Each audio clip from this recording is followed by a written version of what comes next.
Police commissioner sir, सूरत city की ओर से cyber crime cell को जो सूचना दी गई है कि सूरत सिटी में किसी भी नागरिक के साथ अगर किसी भी टाइप का साइबर क्राइम होता है तो उसमें प्रॉपर इन्वेस्टिगेशन करके जो भी कायदे की कार्यवाही है वो की जाए। उसके अंतर्गत पिछले दिनों में सूरत सिटी में रह रहे एक कपल के साथ डिजिटल अरेस्ट की घटना को साइबर क्रिमिनल्स ने अंजाम दिया था, जिसके अंदर उनको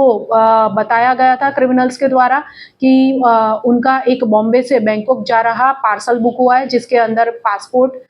कुछ पासपोर्ट्स, एमडीएमए, ड्रग्स और काफ़ी सारी इलीगल चीज़ें मिली हुई है, जिसके लिए वजह से उन पे कार्यवाही वगैरह की जाएगी। ऐसा उनको डरा धमका के उन दोनों को डिजिटल अरेस्ट किया गया था और उनके अकाउंट से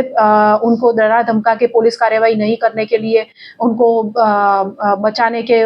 झांसा दिखाकर 20,50,000 रुपये जितनी बहुत बड़ी जो अमाउंट है वो उनके अकाउंट से साइबर क्रिमिनल्स ने ट्रांसफर करवाई थी। जब ये जो फरियादी है उन्होंने 1930 पर कॉल किया और साइबर क्राइम सेल का संपर्क करते हुए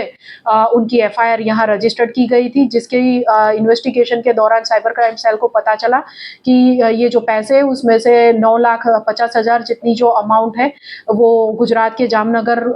सिटी एरिया में किसी अकाउंट में गए हैं। उसका इन्वेस्टिगेशन और टेक्निकल सर्वेलेंस वगैरह करने के बाद सूरत सिटी साइबर क्राइम सेल ने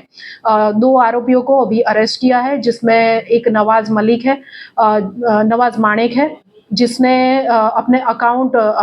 ये क्रिमिनल जो साइबर क्राइम के पैसे हैं वो ट्रांसफर करने के लिए बड़ी अमाउंट लेकर भाड़े पे दिया था, रेंट पे दिया था और उसने ये जो अकाउंट है वो अगले आरोपी शाहनवाज वाडा को दिया था। इन दोनों ने मिलकर ये जो पैसे वगैरह उठा के आगे साइबर क्रिमिनल्स को ट्रांसफर करने के लिए बैंक में जाकर ये पैसे विड्रॉ भी किए हैं। अभी इन दोनों को अरेस्ट करके उनके रिमांड वगैरह लिए गए हैं। इन लोगों के साथ और कौन लोग शामिल है, इन लोगों ने इसके अलावा और कोई गुनाह भी किए हुए हैं या नहीं, और कितना ये लोग साइबर क्राइम में और कुछ कर रहे हैं, ये सब जानने के लिए आगे का इन्वेस्टिगेशन अभी साइबर क्राइम सेल के द्वारा जारी है।